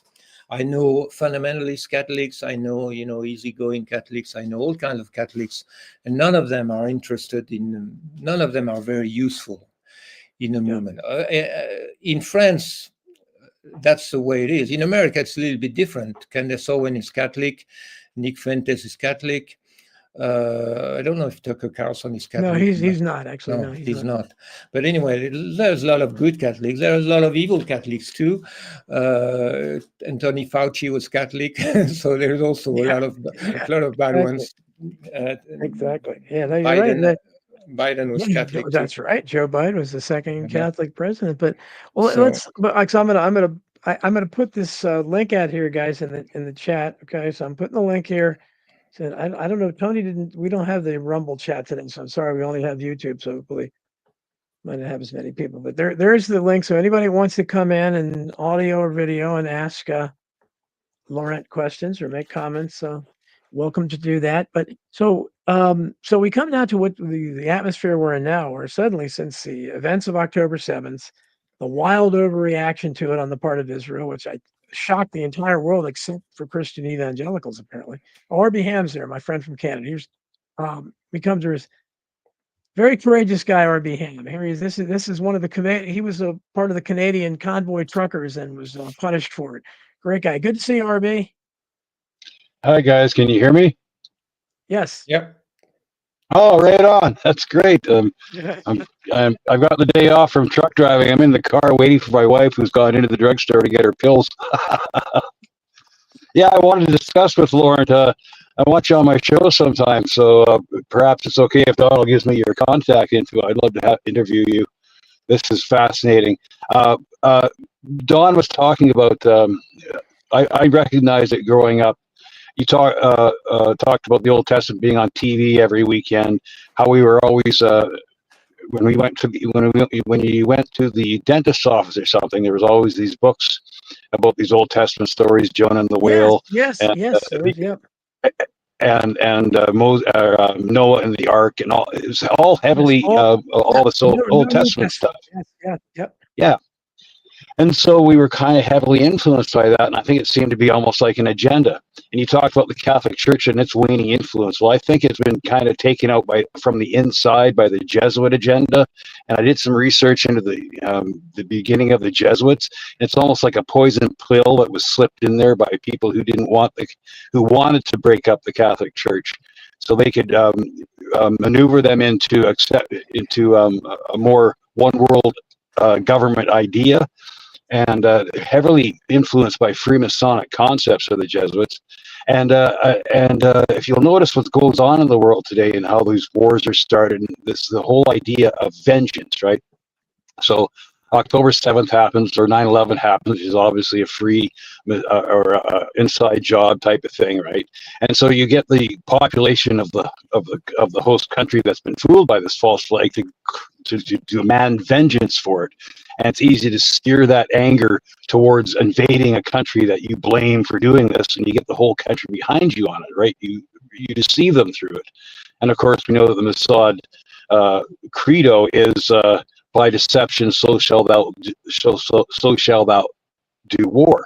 But the whole idea is that Jewish justice, or even like maybe, I don't know if this translates to other religions, but I know through Jewish justice is all about vengeance. You hear these Zionists talk about all the time. I don't understand my Christian friends of this whole idea about doing unto others as you would have them done to you, because in my mind we're Old Testament. We would demand vengeance as our justice. But the whole idea of Christian justice is redemption, right? Like famously Saul of Tarsus on the road to Damascus. He's been persecuting Christians, and he sees Jesus, and he has an epiphany, and he becomes a Christian after that, and becomes Saint Paul, who writes all these letters and stuff. And even though the Roman Empire kind of later took those teachings and twisted to their own ends to have a compliant, they made Christianity the religion of the empire, and changed changed it all around so it would fit every other religion, right? So if they famously made Jesus' birthday on December 25th, which was actually the birth of their Roman god idea, and Saturnalia and all that stuff. And it seems Constantine used this because the Christians who agreed with him at the Council of Nicaea or whatever used it to say, okay, you are the new coming of Christ. You are as of a god now. And so I think the whole idea of the original tenets of Jesus and the whole teachings of Jesus have been manipulated by many forces, not just Jews or Zionists, but from within. Like I was saying, the Jesuits, from within, they destroyed the Catholic Church from within. And it all seems to happen in the Middle Ages when when the Freemasons get a hold of the powers of the lever of powers. And if you really look into these Freemasons and the way they believe it, they embrace every religion: Christians, Jews, Muslims, Buddhists, anybody who will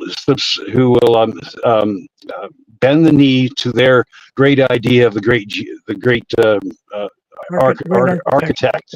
Yeah. the grand architect, and any religion can fit under that because your God becomes subservient to their grand architect. So they use Jewish teachings and values, and Christian and Islamic and anything they can grab, and they fold it into their one world idea. And that seems to be what they've been really pushing for, is this whole idea of a one world government, a one world economy, a one world idea of RB, folding everybody in. let's let Lauren. Yes. Lauren, do you have any response to what RB said there? Yeah. Um, well, going back to the question of Christianity, I think the fact is there are two. It's a very ambivalent situation with Christianity, and there are two ways to look at it. And people have been looking at it. People who are interested in understanding Israel have two ways to look at Christianity. You can say Israel, the Jews wanted to destroy Christianity because, for obvious reasons, because they believe Jesus is not the Messiah, etc. And Christianity became the religion of Rome, and Rome is the enemy of Israel, and so on. But on the other hand, you have people saying that, well, actually, and that goes back to Nietzsche, and that goes back a long way to in the 19th century. People saying, well, basically, Christianity is a Jewish Trojan horse. Because Christian worship a Jew, because they think even the mother of Jesus is, everything is Jewish in Christianity. So that, there's those two ways to look at it, and it's difficult to harmonize those two ways. And that's really the problem of Christianity. And that's a problem because it's a problem for different reasons. And one of the reasons is that we have to be able to fight Israel. And in order to fight Israel, we have to be able to tell them that their narrative is false. We don't believe it. We don't believe you have been chosen by God. We don't believe God chose you in any time. Not only we don't believe that, so Christians have a very ambivalent message. It's inherent in Christianity. They believe God chose the Jews at some point, but the Jews messed up somehow. And so that problem has to be solved because for a very simple reason. For example, you have Netanyahu calling the people of Gaza Amalek. He said, well, let's go in a holy war against Amalek. Well, in the Old Testament, yes, Yahweh ordered Israel to genocide Amalek, men, women, and children, and Saul, King Saul, was punished because he spared only one man, and God asked them to kill them all. So you've got to say kill them all. You have to kill them all. You should not even. That's in the Old Testament. If we cannot tell Israel, that story is disgusting. God would never, ever, this is not God. This is a grotesque picture of God. If we cannot tell this to Israel, then we basically don't know what to tell them. Because shall we tell them, no, 2,000 years ago, it was okay to genocide Amalek because the Amalekites were really, really, really bad people. But today, it's not correct to genocide the people of Gaza. That's kind of something which will not solve the problem of Israel. So we have to be able to tell Israel that their whole narrative, not just their narrative about the Holocaust, but their whole narrative, even in the Old Testament, is a lie. It's a Jewish lie. It never happened. God is not a character like this, a jealous character who chooses one people over the other. That doesn't make sense. So, of course, there's ways to, there used to be a Christian movement in the 2nd century by Marcion who wanted to get rid of the Old Testament. Well, that didn't happen. The official Christianity basically kept the Old Testament. And that has been a problem, and it's still a problem. And so that's one of the reasons I feel it's important to challenge Christians to think deeply about this. And if they can find a way to remain Christians while rejecting the whole paradigm of the Old Testament, fine. Well, that's not my problem, because basically I'm not a Christian. So, I don't feel concerned. I respect Jesus. I have no problem with Jesus. I have deep connection with even with the Catholic tradition and so on from my childhood. But basically, I don't believe that Jesus came out of his tomb. So I don't believe he died for our sins. So I'm not. My salvation does not depend on Jesus. So I understand for Christian it's a complicated situation, but I think we cannot just blame the Jesuit and for there's a problem inside. It's inherent in Christianity. They accept the claim of Israel to have been chosen by God, to have been, that's a problem. For me, that's unacceptable. My concept of God is completely incompatible with the idea that God chooses any people. The Jews, of course, maybe. Go ahead, RB. You take it. Well, of course, because the chosen people, how far is that removed from the master race? Exactly. And and the whole concept of the idea of any kind of justice in the world, a humanitarian justice, a Christian justice is about redemption. And if the Old Testament idea of justice is about vengeance, well, an eye for an eye leaves the whole world blind. Where does it stop? Yeah. Exactly. But Zionists are very connected to the Old Testament. That's a theory of my book, From Yahweh to Zion. And all the time, Netanyahu is always referring to Israel 2,000 years ago. Even just yesterday, I saw a post where one journalist asked him, "What are you reading now?" And he said, "I'm reading a book called The Jews Against Rome." So I went to see that book. Yeah.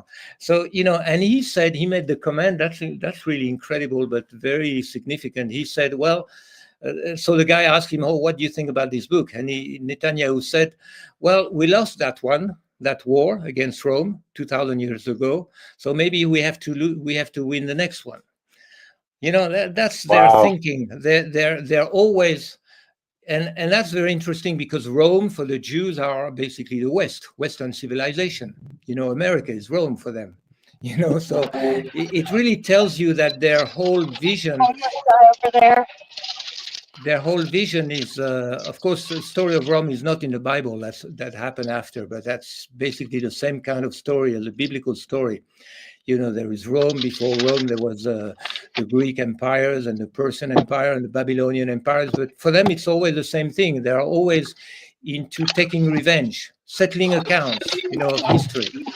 Mm-hmm. So their vision of history is a narcissistic vision of history, and that's the vision of history they got from their Bible.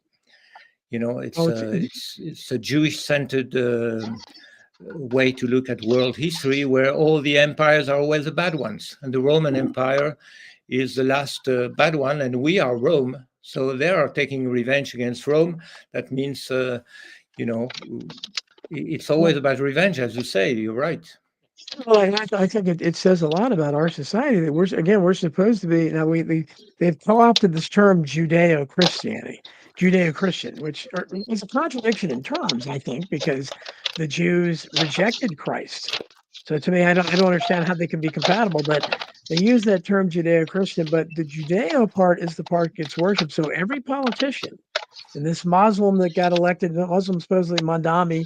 I'm taking the over/under on how quickly he shows up at the Wailing Wall. I think he'll be there, but yeah, they all go to the Wailing Wall. But why do not any so professed? Almost every American leader claims to be a Christian of some kind. They're not. They don't say they're atheists or few now Muslims, but it's Jews. But why do we see none of them go to any Christian shrine? Why don't we see them go to St. Peter's Basilica or the Tomb of Jesus? Or something like that. Why is that? They always go to the Wailing Wall. Nobody will publicly celebrate they don't talk about Christ even to the 10 Commandments showing up on TV. But I have heard. I'm sorry to interrupt, but I have heard that Christians that go over there and have themselves publicly filmed at the Wailing Wall, they might go to the church, the sepulcher afterwards, but they never publicize it. They never make a big deal of it. Yeah, that's true. Yeah, of course. Yeah, but still, I agree with you, Don. Judeo-Christianity, on one hand, doesn't make any sense because Christianity should be, something completely different. But the reality is that Christians do have the Old Testament and so on, so it's part of their holy history. And so, you cannot, for example, think about how many Chinese went to the Wailing Wall. Chinese don't go to the Wailing Wall because they don't care. They don't give a fuck about these Old Testament stories. That's right. Yeah. You cannot create a Judeo-Confucianism. That will never happen. It's totally impossible. On the other hand, Judeo-Christianity is possible. That's the point. We don't like it, but they have a point. They have a point when they talk about Judeo-Christianity. It's not completely illegitimate, unfortunately. That's why. We have you got a big fan in the here in Chris Buchan, Lauren. Okay. Chris, how you doing, buddy? Bonjour, fellow anti-Semites. Oh, bonjour. or I guess for you, Laurent, it would be bonsoir at this time of day. That's right. They asked me a question. I've gone into the liquor store. So it's great to have you on. I read a lot of your articles, No, that's okay. and It's it's I'll nice be right back. John again. had you on. RB, do you need to go or? Oh, I'm interested in listening in, but I just got to disappear for. I'll stay online here. I'm just going to run into the store here for 3 or 4 minutes, and I'll be back. Sure, brother. Go I'll be ahead. talking to you tomorrow night. Be watching. I'm on RB Ham's 100th special episode. Watch it on the Beyond the Pale Rumble channel. Thanks, brother. All right. Thanks, guys. Bye. Okay, take care. Thank you. Go ahead, Chris. I'm sorry to interrupt you.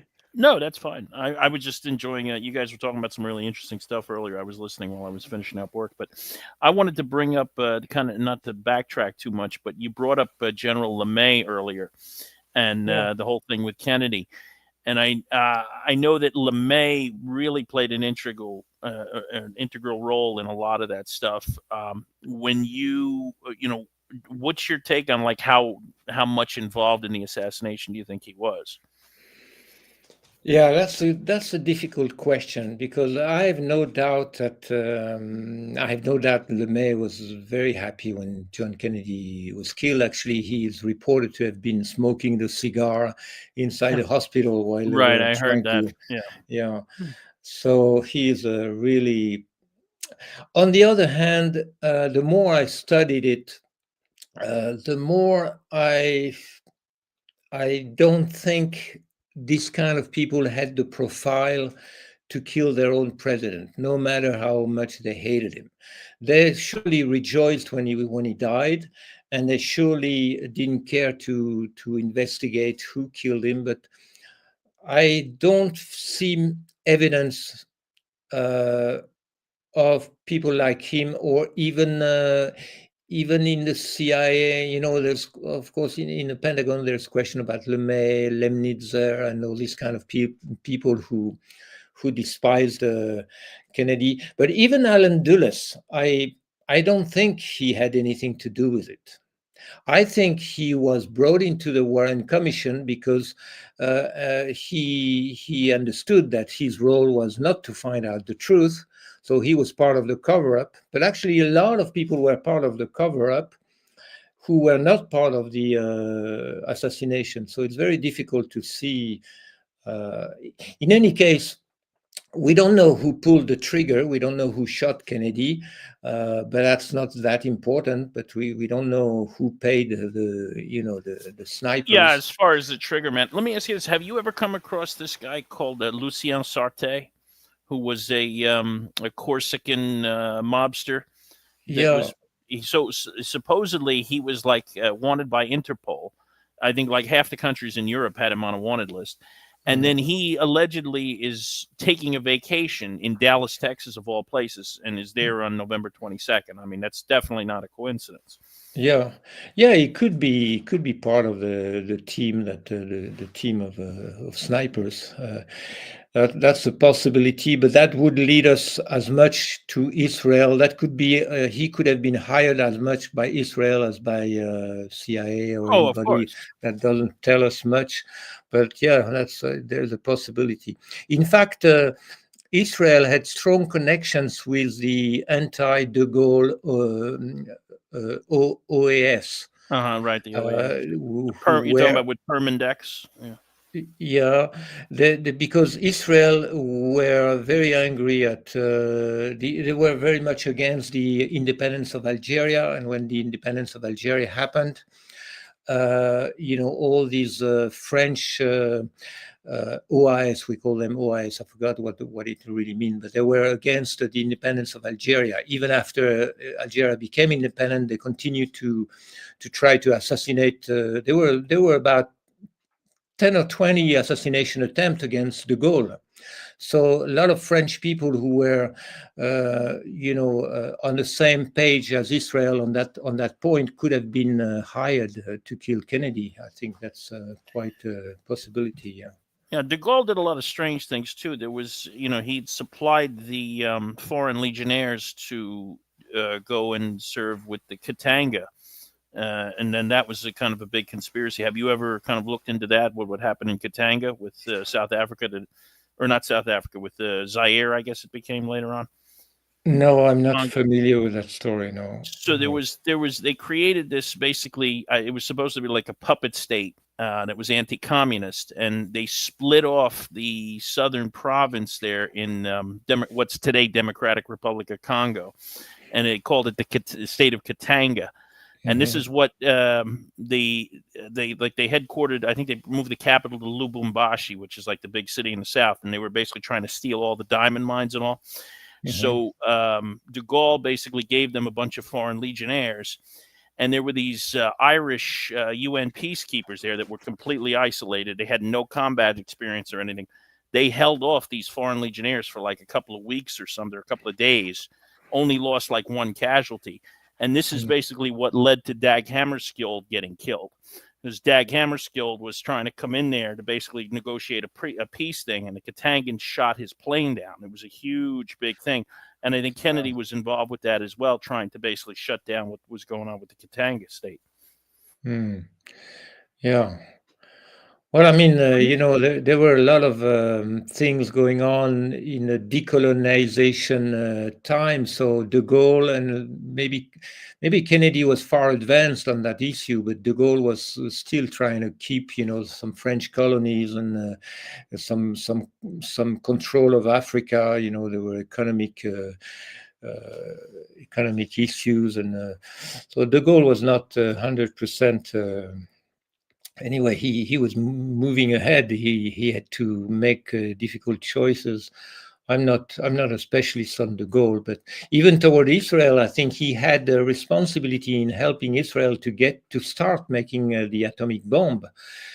Even though I think France was very much involved in giving them material and they sold them the reactor and all that stuff. Yeah, I think that was a little bit before de Gaulle, but I think de Gaulle was has some part of responsibility in that too. So they were selling him a lot of fighter planes too, like all the Mirages and Mystères. That was because I think the United States had an embargo on them until basically Kennedy lifted it. So I think de Gaulle, de Gaulle was turning in 1967 after the 6 Days War. De Gaulle became very, very strong against Israel. He made a very famous speech, which is considered de Gaulle's anti-Semitic speech, where he called Israel all kinds of names. So he was 1967 was a turning point for him, and of course, by some coincidence, 1 year later, he was kind of pushed out of government by the May 1968 student uprising in Paris, which was basically led by Jewish students. A very strange story, but it's so he was 1967 I think was a turning point for de Gaulle. He would have I think de Gaulle and Kennedy actually unfortunately they didn't communicate very much, but they had some common vision on different issues. Actually, Kennedy, that's in James Douglas's book. Kennedy a few times said, I should have listened to de Gaulle about Vietnam. de Gaulle warned him to get out of Vietnam as soon as possible. And there's this remark by Kennedy said, "I should have listened to de Gaulle." So What are your Lauren? What are your impressions of? We'll talk about Charlie Kirk too. What are your impressions of Donald Trump? What do you think of RFK Jr. also? about Donald Trump, I'm absolutely disgusted by his total dedication to Israel, and for the same reason that many MAGA young people are disgusted now, for the same reason as Nick Fuentes or people like this. Nick Fuentes, as you mentioned, you have mixed feeling. I do too, but basically, his evolution is very interesting to see a man who, as a young man who supported Trump and now who is completely disgusted and who has now become obsessed by Israel and disgusted by Trump's support of Israel. And so I'm on the same, I have the same feeling. I feel Trump. I think, MAGA is like PNAC. In my book, I wrote that Project for a New American Century was a kind of a, neocon trick to create an Israeli century. So MAGA is basically was a cover for MIGA. That's what it turned out anyway. So Do you about think Trump, maybe they have blackmail on him due to this probably, Epstein yeah. thing? Yeah. I think they probably have blackmail on him, but basically, I feel that it's worse than that. I feel that Trump was never sincere. I think Trump was never. He was always bought. I for a long time I didn't want to take it too seriously, but now I think in the 1990s, Trump became bought. He's not, he was elected by saying, "I'm rich, I don't need people's money, so I'm independent." But that's not true. He was, I think, financially, he's completely owned by Jewish people, and he probably is blackmailed. He's probably the number one on the list of the Epstein files. So I think there's all kind of reason, but fundamentally, I think Donald Trump is totally fake, basically, as a patriot, as an American patriot, totally fake. I think this guy is a complete. That's my feeling. Of course, I don't know him personally. I might be wrong, but Well, I know people that actually know him, so I'll tell you real quick. Yeah. I've told Don this before. I grew up in New Jersey, and my father's family, they were very prominent New York Democrats. Actually, my great grandfather was the sheriff of Richmond County about 100 years ago, which is Staten Island, and they knew the Kennedys and things like that. They were pretty prominent. And my mother had this corrupt office manager that used to steal money from her. She was a doctor. And he was basically a high roller in Trump's casinos in Atlantic City, so much so that he became friendly with Trump's nephew. And he used to go out on Trump's yacht. You know about this yacht that he had, the Trump Princess? That it was basically Adnan Khashoggi's yacht. Have you heard about this? No. So, yeah, if you look into it, it was basically, in my opinion, it was a money laundering deal. So Trump had this yacht, he called it the Trump Princess. He had bought it from Adnan Khashoggi in maybe the earlier mid-'80s. And it was basically a deal so that he could launder money for Khashoggi. And he used to park it there and by his casino in Atlantic City. And he used to take out the high rollers and things like this. And this was basically, Trump is essentially a mafia bagman, has been since the 70s. And his lawyer, his lawyer was, until he died, was the Jewish gay guy, Roy Cohn. Right. And Roy Cohn was basically the go-between between Nixon and the mafia. Among other things. And then so that was, he taught him everything he knew. And Trump was basically laundering a lot of money, mafia money, through his properties and things like that. He's had a long relationship with the mafia going back all the way to the 70s. Yeah. This Roy Cohn story is interesting too. That's part of the story. There is a story that he told. He in the 70s, Trump was accused of some racial discrimination and so on. And Roy Cohn told him something which became Trump's rule number one: is never tell the truth. Never admit you did something wrong, and attack in return. And I think that story caps, kind of summarize the character of Trump. He's a person of, when he calls, he likes to deride people he doesn't like as losers. But I think in his mentality, to be a winner means to be a liar. You have, Correct. you have to have no limit to how much you can lie. That's how to be a winner. And people like Thomas Massey, who tell the truth, they are losers in his mind. And Right. also, to be a winner means to join Crowd. Yeah. to Right. join the crowd, Establishment. and to join the mafia, to join Right. to join the strongest, bully in the neighborhood, and that's Israel. So I think that's, yeah. And recently, I wanted to try to understand Trump, and I read his book, The Art of the Deal. I mean, I didn't read it all; I just went through it, and I realized there's no philosophy, there's no depth in there. So he cannot be a deep person. He's just a person who No. brags about making money. That's all. By the way, There's all of nothing his else. businesses, his casinos and all, and we used to work in the casinos in Atlantic City, and I knew a lot of people who worked with Trump and were very high up in management and things in his casinos. They were always in a reorganizational state of bankruptcy from like the mid to late 80s onward. Yeah. And he had basically, the way he would do it is he would get the property going, and then he would sell off 49% of the interest to other people, just enough to keep his name on the building. He would keep 51%, and he would basically, mortgage the thing to the hilt and suck all the cash out of it. And then this is what he would do, and it would be in a reorganizational state of bankruptcy. And it was so bad at one point, I think about 1995-ish, his father went into one of the casinos and bought in for like $10 million or something, and just basically walked away from the table and dumped the cash in the casino.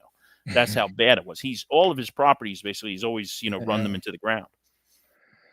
Yeah. So I'm happy to hear this viewpoint. I feel that connects with my viewpoint. Anyway, it's a man who builds his fortune on casinos, as you said, is a mafia. I mean, casinos have always been money laundering businesses and mafia businesses. So he's part of that world. He's, Well, and everybody, like the one that was his crowning achievement, they call it was the Taj Mahal. It's another casino now. He basically sold it off, Yes. but Yep. it cost $1 billion in 1990 when it opened. Now you can imagine what $1 billion $1990 would be today.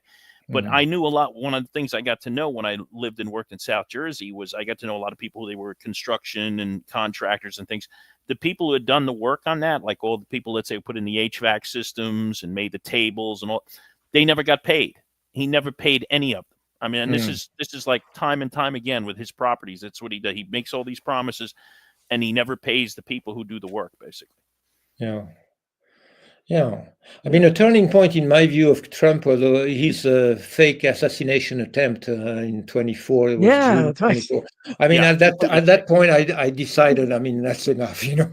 For me, that's he doesn't want to investigate it. He doesn't want anybody looking at it. I mean, it's ridiculous. I mean, it looks anybody so who knows fake. the least, anybody who knows the least about gunfire, I mean, knows that he should have at least a scar there. He takes the bandage off after 4 or 5 days, and there's not even a scar. I mean, it's absurd.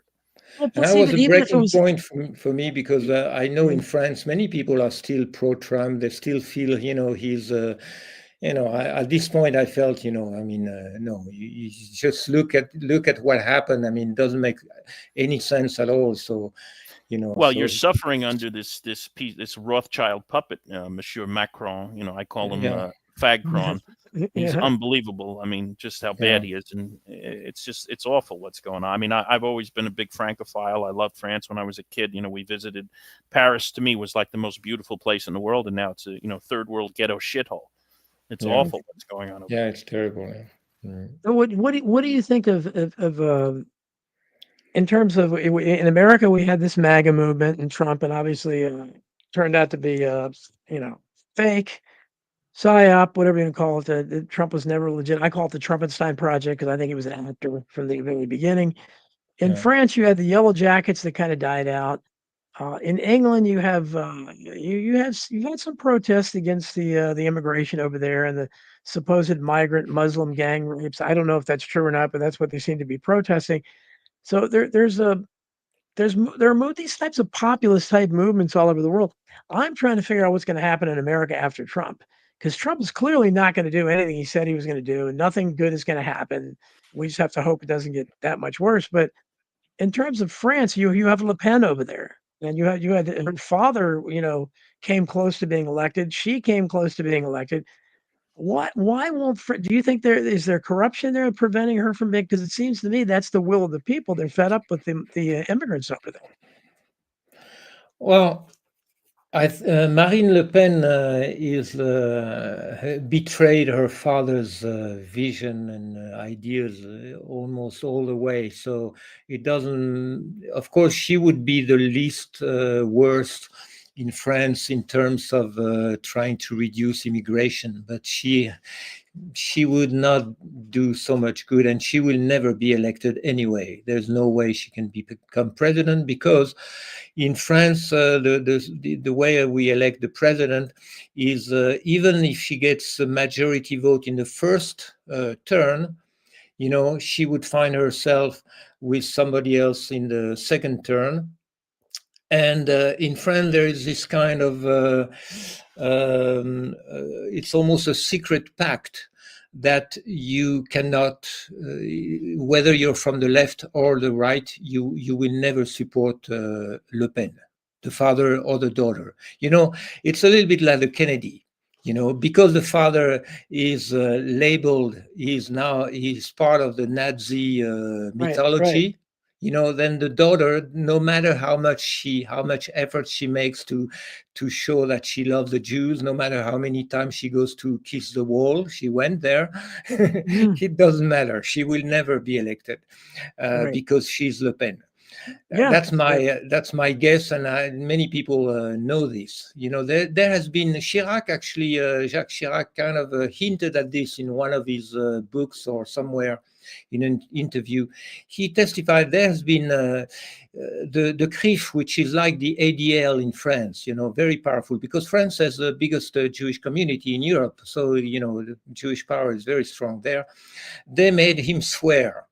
And every politician has to somehow, at some point, it's a little bit like in America. You have to go through, talk to the APAC and show some kind of allegiance to Israel. Otherwise, you will not get the money, and you will not get elected. In France, you have to swear that you will never support Le Pen's party. That's kind of even Chirac kind of said this. That's why in France, the right wing never accepted to make any alliance with the Front National, with the Le Pen's party. So there's no way she can be elected. Of course, it would be better than anything else in France, but it will not work. But in any case, the problem of immigration, for example, in England, Tim Robinson, who is leading the movement against immigration, went to kiss the wall. He is I think he's a totally, Mossad agent. yeah, Total he's shill. Oh yeah. yeah, Yeah. He's absolutely. big time. Yeah. So Yeah. it's kind of they are playing on this. Stephen Miller in the Trump White House, same thing. Leader of he's a huge Zionist. Well, Miller's Yeah. Jewish. At least you could, it's obvious with him. But with Tommy Robinson, he tries to pass himself off as this working class Englishman, and I mean, he's completely owned by the Jews and up their ass. Yeah, it seems like so. That's why it's very complicated, because whenever it serves them, Israel has the means to create division, to create civil war in any country. So that's what they're doing. That's their revenge against Rome. We were talking about Netanyahu, Right. wants his revenge against Rome. Well, that's how they do it, basically. Yeah, I noticed that when I was growing up. So, I kind of have a little bit of a different, unique perspective. My mother was Iranian and my father was Scotch and Irish. And my mother actually had a lot of Jewish friends, ironically. And she married a Jewish guy later on. So I have this Jewish stepfather. We hate each other's guts. He's a complete Zionist pig. And I just saw that from the time I was a teenager, how bad the Jews are and how much they despise white people and Christianity and Western civilization. And I just knew that they were, I could see the things that they were doing and how they're controlling the politicians and the whole narrative and all. So this has been something 30 years for me. This has been going on. So I think we lost Don. He froze up. Oh, yeah. Yeah, that's complicated. Yeah, my way to stay optimistic now is to think about China. I think China is the only superpower that will never fall under the control of Israel. But all Christian countries are not now capable. Even Russia, I doubt that Russia can do much against Israel. I don't Well, the know. Jews have a tremendous amount of influence over there. They really Yeah. do. Now, I have you come across this notion that Putin is Jewish? I don't know if I've never been able to figure this out one way or the other. Yeah, I don't think he's Jewish, but I think he has a Jewish son-in-law. I think Oh, okay. I didn't know that. I think so. Yeah, yeah. I think one of his daughter, or maybe both. I think he has two daughters. I'm not sure exactly. I haven't Mhm. researched that, but uh, you know, I there are different reasons why Russia cannot be the ultimate solution. That's why I'm the more China gets involved into world politics, and I think that's now their clear intention to to to bit by bit, get more and more involved. First, they Mhm. have to solve their own problems, but I think they're the only one who, because they have been very consistent in condemning Israel Mhm. and still today, and still considering. I mean, and they don't go and kiss the wall. They don't give a shit Right. about the Old Testament, and you will not make them look up at Jews as the chosen people, and they Right. don't have this Mosaic curse on them. That's how I would put it. We are cursed by the Old Testament, by our attachment, whether we like it or not. Christian countries are under the spell of Israel in one way or another. I think that's Yeah, I in a agree deep with you. way. Religious people, in my opinion, are some of the stupidest people. I mean, they are Yeah, what we have really in the West. We've got a problem. We've got these lunatics on the left, these crazy Marxists who are welcoming in all these invading hordes and think it's such a wonderful thing because they've been told that by Jews in the university. And then on the other hand, we've got these lunatic, zio-fascist, fake Republican capitalist pigs who look down upon white working class people and worship the Jews no matter what. yeah, yeah. That's true. And my only kind of hope in that sense is I think that there's going to be a civil war in the United States between these two groups. So maybe the two of them will destroy each other, and that may be some of our saving grace. Yeah, but I don't think much good can come out of a civil war, because civil war is not fought for. Well, I don't know. Yeah, it's a possibility anyway. Something has to happen in the West, but the solution, in my opinion, in my vision, and that's the way I say I stay optimistic in the long term, is I think China will create. I think they see the problem with Israel, because the problem is that Israel has to be punished. Israel is a psychopath in the among the nations. They have to be punished. They have to be restrained, and I don't see any Christian nation capable of doing that. Even Russia. So Well, I that's think a that, major problem in the world. Who is yeah, going to punish Israel? That's the question. I would go a step further. I'd say they just should be eradicated. Period. I mean, Yeah, they were never legitimate, and then again, like you said, they're what they've done in Europe is disgusting. I mean, that Europe in the post-war era, and of course the United States has been the enforcer of this. This is why I'm kind of, I guess you could say I'm anti-American in that sense. If you look at, let's say, after in the post-Cold War, yeah, the Soviet Union did a lot of shitty things in Eastern Europe, but they weren't forced. They weren't, let's say, importing Muslims into Poland or yeah, trying to turn the Czechs into gays and trannies, or trying to settle Somalis in Hungary or something like that. But the mm, United States still has tens of thousands of troops occupying Europe, Germany, and other countries. And the United States is the one propping up these anti-white, anti-European regimes.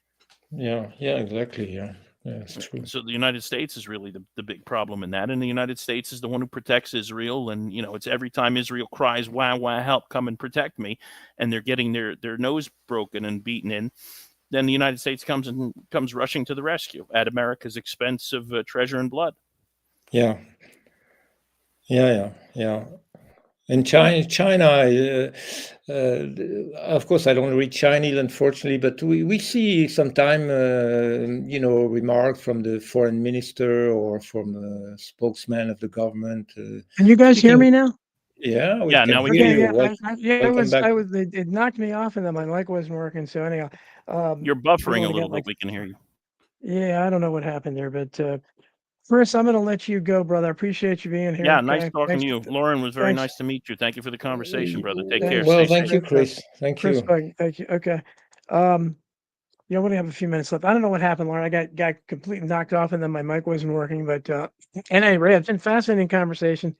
Lots of just before we go, we only have a few minutes left. So where do you see? Do you think there's any? Is there any hope for the people for the yellow jacket type of fever in France to reemerge? Is there any hope for some kind of MAGA, which wasn't really MAGA was always too pro-Israel, but most of the people who believe in MAGA, I don't think were diehard Zionists. They didn't with the No, same of course Marjorie not. Taylor No. Greene people because they don't Yeah. understand this is not America first to be so subservient to Israel. Do you think there's No, any no. hope for these kind of movements in countries? Oh, well, I mean, what we started to talk at the beginning, there's tremendous changes in the public discourse. So, things are moving, and more people like Tucker Carlson and Candace Owen and all these kind of people are doing an incredible job in bringing information to American people and making people aware of the problem of Israel. So I think that can evolve.